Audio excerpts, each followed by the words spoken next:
Aunty నా వీపంతా ఎలా కాలిపోయిందో. అవును పాపం 2000 మందం కాలింది.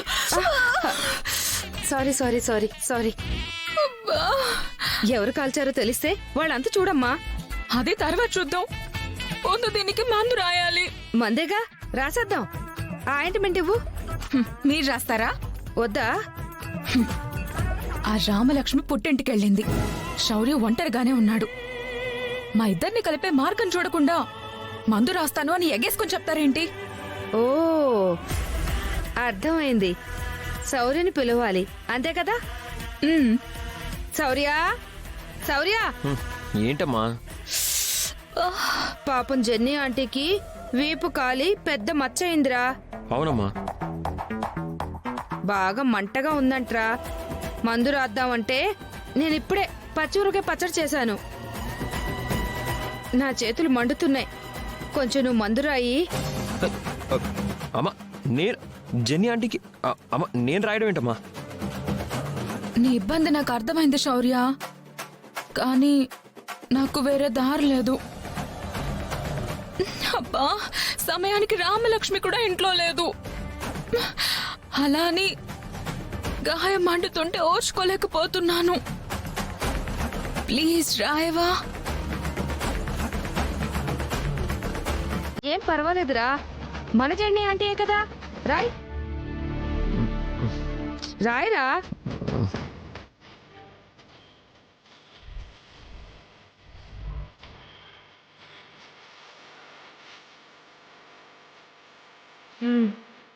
రాస్తూ ఉండి ఇప్పుడే వస్తాను.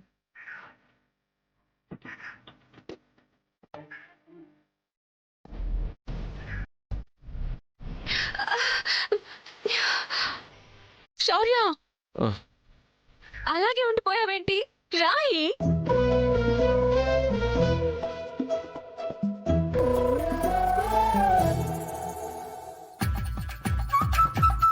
ఏంటి శౌర్య, చేతులెందుకు కొడుకుతున్నాయి? ఇంతవరకు నేను వేరే ఆడదాన్ని టచ్ చేయలేదు. ఆ విషయం నాకు తెలుసు, అందుకే ఐ లైక్ యూ. ఇదేంటి ఈవిడిలా మాట్లాడుతుంది? త్వరగా రాయ్ శౌర్య.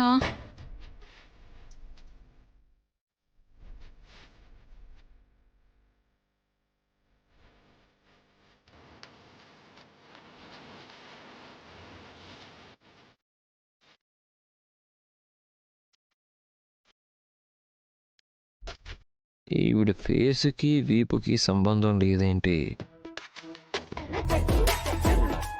నువ్వలా మెల్లగా మందు రాస్తుంటే నెమలి పెన్షన్తో నాట్యం ఆడినట్టుగా ఉంది.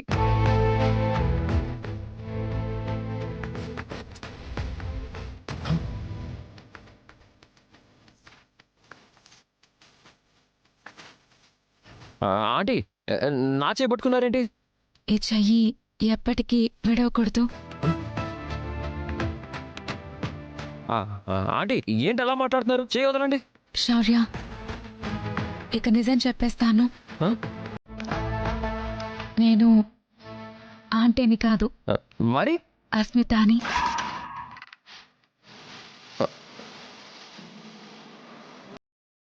జోక్స్ వేయకండి ఆంటీ.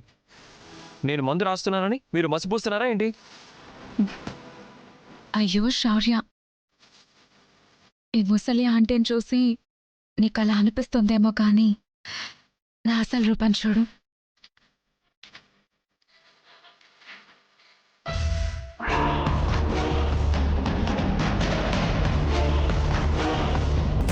మారువేషంలో ఉన్న అస్మితని.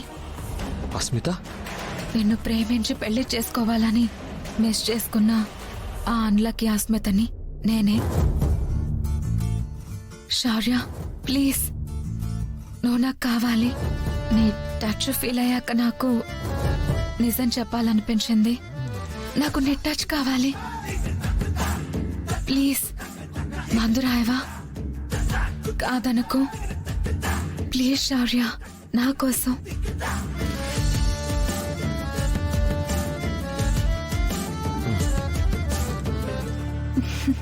Thank you.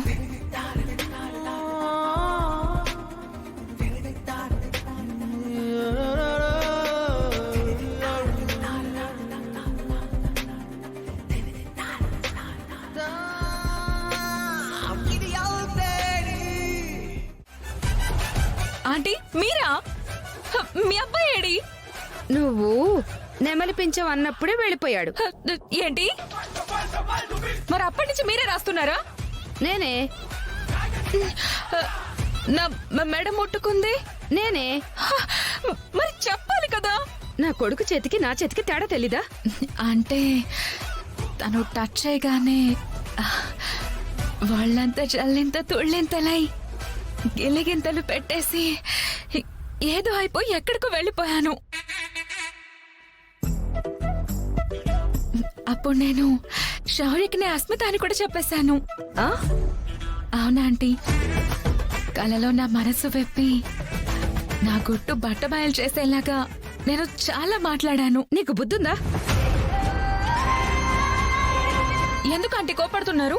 మరి నువ్విలా మెలికలు తిరిగిపోయి శౌర్యతో నువ్విలా ఉంటున్నావని తెలిసిందంటే రామలక్ష్మి నీ రహస్యాన్ని బట్టబయలు చేయడమే కాదు, నీ ఒంటి మీద బట్టలు చించి ఆరేస్తుంది.